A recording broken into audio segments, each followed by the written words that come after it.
Novos ataques atingiram cidades ucranianas hoje. Como fazemos todos os dias, vamos atualizar essa situação com mapas. Hoje, com a editora internacional da CNN Brasil, Luciana Caczan.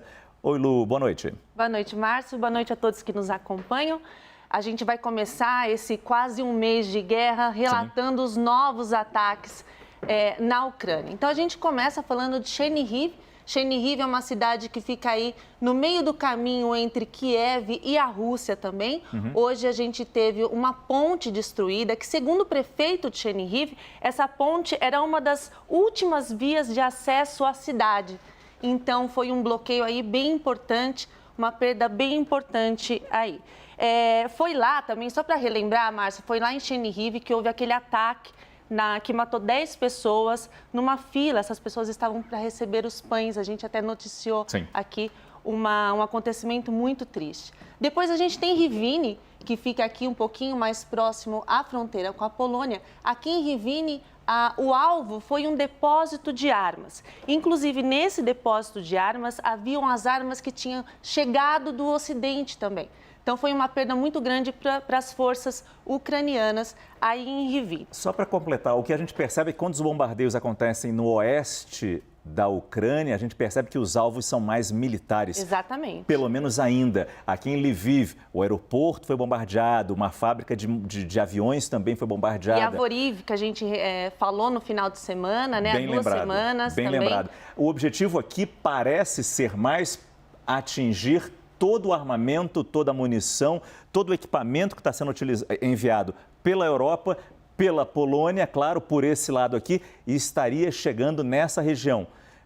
Já em outras cidades ucranianas, os alvos, infelizmente, não são apenas militares. Não. Só para complementar aqui em Rivne, Márcio, o prefeito da cidade disse que também foi bombardeado um território que era usado para treinamento militar das forças ucranianas também, corroborando com o que você acabou de dizer, que os ataques, os alvos ali são mais militares do que civis.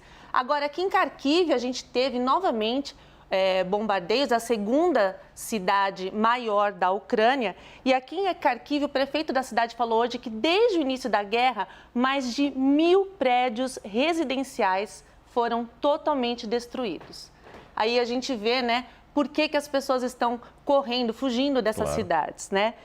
A gente tem também Mykolaiv, aqui já no sul, sudeste da Ucrânia, e Mariupol, que está sob ataque constante, né? Aqui em Mariupol, as forças russas continuam com o ataque, com um cerco, aliás, se aproximando de forma lenta, mas progressiva. Aqui eles não param. A gente vai mostrar daqui a pouco imagens de Mariupol mostrando a destruição na cidade, mas é fundamental mostrar também o que está acontecendo na capital, Kiev. Enquanto os combates são duros ali no sul, Kiev também enfrenta muito bombardeio, né, Lu? É isso mesmo. Hoje, em Kiev, o prefeito disse que desde o início da guerra, nesse um mês aí que a gente tem de guerra, 264 civis, sendo 4 crianças, morreram em ataques russos. Isso há quase um mês, né? Como a gente falou. São 300 pessoas no hospital e dessas 300, 16 são crianças, Márcio.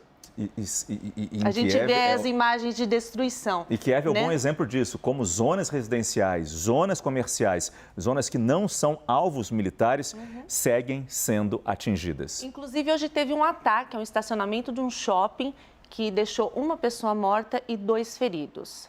E a gente tem também aí as outras cidades perto de Kiev. Tem um outro mapa que eu quero chamar aqui para a gente mostrar como é que está. Aqui a gente tem o mapa da capital e a gente vai falar dessas 2 cidades. Ontem a gente noticiou que a cidade de Makariv, que fica a 50 quilômetros da capital, foi retomada pelas forças ucranianas. Ela foi retomada.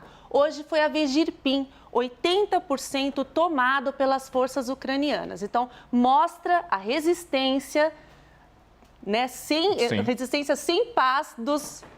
Temos imagens também de Irpin, que a gente vai ver daqui a pouco. E tem também aqui... Vou mostrar as imagens de Irpin, então. De Irpin, isso. Essas são as imagens de lá. que foram retomadas, mas ainda mesmo com a retomada do exército ucraniano, fica o rastro da destruição. Você retoma o quê? Você retoma destruição. Olha o engarrafamento de carro quebrado, destruído, certamente por reflexos de bombardeios. É a marca da guerra, né? A marca da guerra que isso vai ficar para sempre, não apenas ali, aqui, como a gente está vendo no físico, mas também no emocional e mental das pessoas, né? E a gente tem também, aqui eu queria voltar para o mapa, a gente tem a cidade de Borispil, que essa ainda, que a gente noticiou ontem, que o prefeito está pedindo para as pessoas deixarem a cidade, que ela ainda, na verdade, ela não foi atacada, mas ele está pedindo para que elas saiam com risco dos ataques russos. Claro. Vamos ver agora as imagens de satélite que mostram a destruição em diversas cidades ucranianas. Eu acho que a gente começa com Mariupol, né, Lu? Aqui a gente tem, as imagens de satélite são de várias cidades. A gente tem Mariupol, tem Irpin, tem Kiev também. Então a gente tem todas aí mostrando que o bombardeio generalizado, né, o estrago generalizado dessa guerra. Márcios, a gente tem aqui uma atualização que a gente faz sempre pelo site que chama Critical Threats. E nesse site eles estão dizendo o seguinte, que a estratégia do exército russo mudou. Como eles não conseguiram avançar em Kiev, aquela tática de cercar e tomar, não só Kiev, mas as principais cidades ucranianas, não produziu o resultado esperado. Então, o que eles estão fazendo? Eles estão usando a tática de bombardeamento prolongado nas cidades. Ou seja, eles vão bombardear até não sobrar pedra sobre pedra, Márcio. É a estratégia da terra arrasada e, infelizmente, nem todos os civis conseguiram sair dessas cidades. Mariupol é um bom exemplo disso. Os corredores humanitários nem sempre funcionam para a retirada dessas pessoas.